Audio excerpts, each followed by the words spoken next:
曾经红遍大江南北的《中国好声音》，为什么会落到今天这种局面？《中国好声音》节目自2012年开播以来，有23位导师和将近1000名学员登上好声音舞台，如今却臭名远扬，人人骂。好声音到底做了什么？有网友不禁疑问：中国好声音如此强硬，到底什么来头？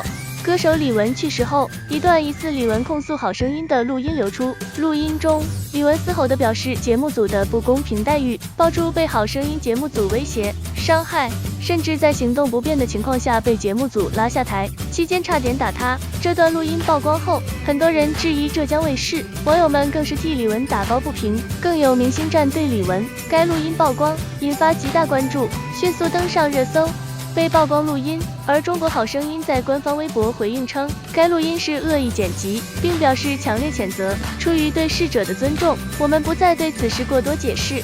王作鹏公开与李玟聊天记录，揭露好声音导演故意台上整李玟黑幕。中国好声音潜规则被曝光，陈奕迅在一次节目采访时揭露了节目组黑幕，花50万人民币可以买导师转身一次，晋级一次10到30万不等。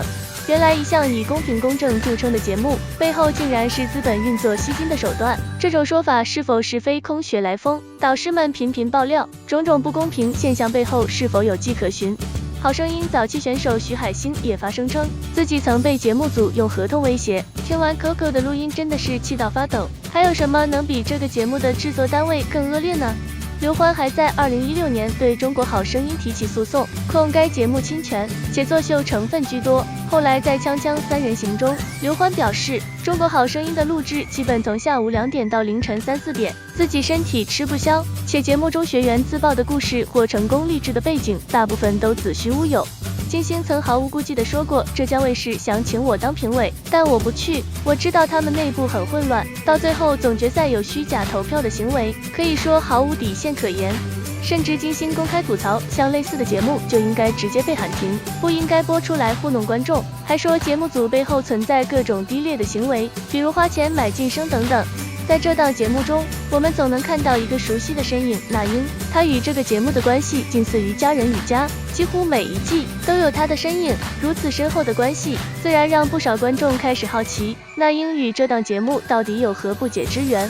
今年的8月15日，一则关于中国好声音的新内幕被曝光。这一次，这个内幕与那英有着直接的关系。这突如其来的爆料，仿佛一块巨石投入了平静的湖面，引起了巨大的涟漪。公众对此事自然充满了好奇，尤其是考虑到之前那英因为《罗刹海市》这首歌发表的观点，也曾引起了大量的争议和讨论。此次的爆料，知情人并没有选择沉默或者遮掩，而是坦然将事情公之于众。原来，那英与中国好声音的创始人有着亲姐妹的关系，而创始人那幸正是那英的亲姐。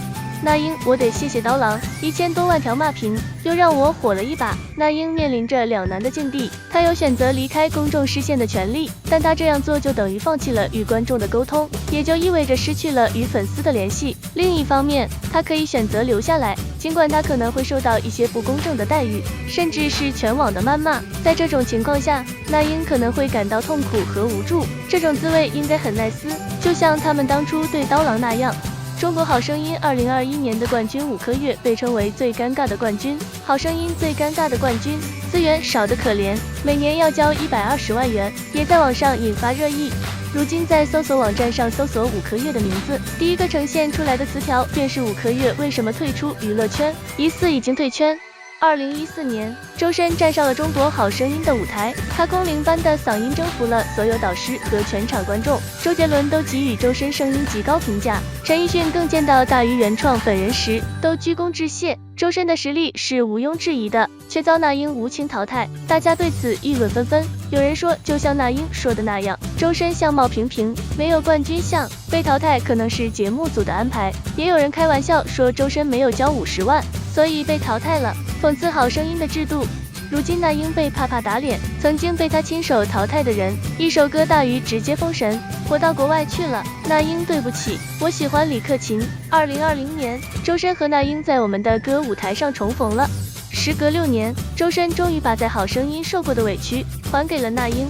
面对那英等前辈歌手，周深毫不犹豫地选择了李克勤。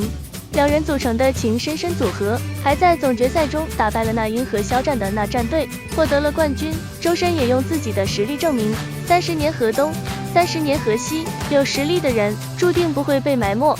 那英应该也不会想到，当年他打向周深的那一枪，会在6年后正中自己的眉。中国好声音母公司星空华文就遭到各方资本抛弃，单日暴跌22%。截至收盘，星空华文股价94.95港元每股，市值缩水超115亿港元。周一开盘，星空华文继续暴跌，星空华文收盘报65.3港元每股，下跌31.22%，相较132港元每股的历史高点已经腰斩。2个交易日内，星空华文市值缩水近240亿港元。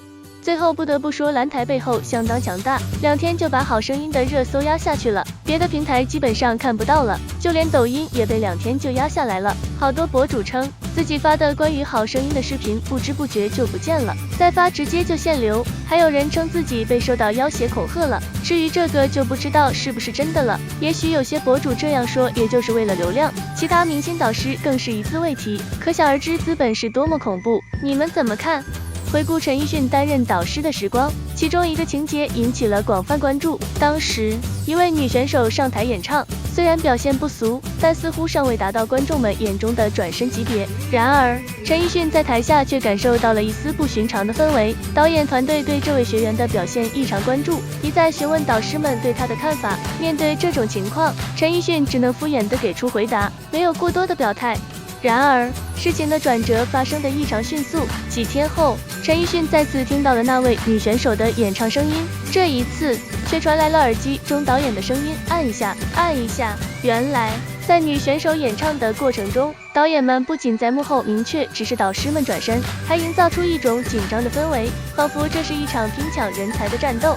这一幕让陈奕迅深感事情的不妙，他渐渐明白，这并不是一场真正公正的选拔，而更像是一出精心编排的戏码。这样的幕后操控，让参与节目的导师们感到被剥夺了真正的选择权，也让选手的表现变得更加苍白。随着时间的推移，陈奕迅决定不再继续参与录制，这也成为了节目中众多明星导师中的一个共识。事实上，节目历史上出现了许多明星导师录制1季就离开的情况，而能够坚持的寥寥无几。其中，那英作为一个标志性的存在，坚持参与的时间最长。或许正如外界所猜测的，节目制作人那英的坚持，也与那英的支持和姐姐情谊不无关系。陈奕迅的揭露引发了广泛的讨论，这一事件揭示了娱乐产业幕后的种种隐秘，也引发了人们对真人秀节目公正性的质疑。这个故事不仅仅是关于一档节目的黑幕，更是关于人性、权力和竞争的深刻反思。通过这个案例，我们可以看到，娱乐产业背后的操作远比我们想象中的更加复杂，而真正的人才选拔也需要更多的公平和透明。综上所述，陈奕迅在中国好声音中的经历，呈现出了一个不同寻常的角度。他的坚持和揭露，为这个曾经备受追捧的节目敲响了警钟，也提醒了我们，人才的发掘应当更加注重公正和真实。这个故事不仅仅是一个娱乐圈的揭秘，更是一个关于诚信和公平的思考。